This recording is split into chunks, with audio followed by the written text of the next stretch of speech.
that, and an even more special day for the Queen's company.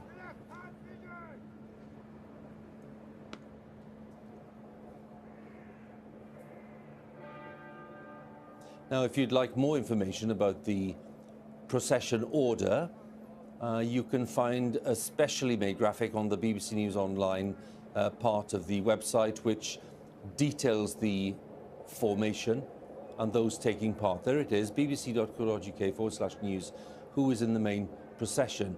And just for me to say this to you, to all of you watching, because this is, I think it's quite an important thing for me to share at this point. These processions are very solemn events. We're talking about a state funeral. So the reason we're giving you all of that information online, especially to do with individuals, is because we don't really think it's appropriate to talk over lots of these processions. And I hope that you understand why we're saying that.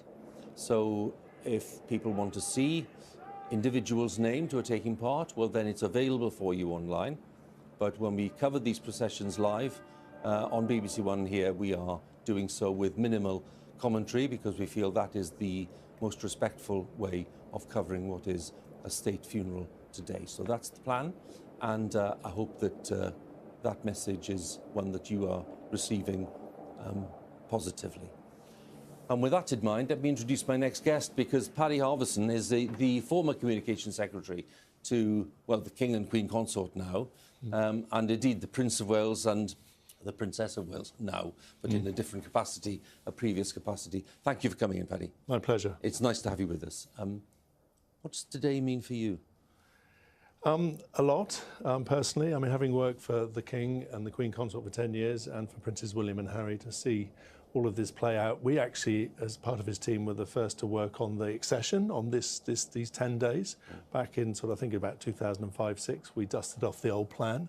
So to see it play out so beautifully, so elegantly, so in such dignified manner. And then the King himself, honestly, I can't say how, and it sounds a bit odd to say I'm proud of him, but he's just been magnificent. And I particularly loved his message today saying thank you to the people, because in a way he's had to lead his family in mourning, but also the nation in mourning. And I think in a weird way, the nation has sort of put its arm around him and hugged him close. And I think he's really, that's helped him get through this. The big moment maybe was when he made that first televised address just after the Queen's death.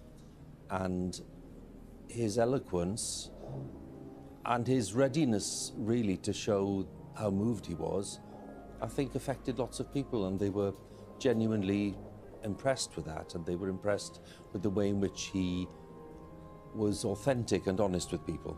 Yeah, I mean, I'm not normally an emotional man, but I cried. I found it a wonderful combination of the personal and the constitutional.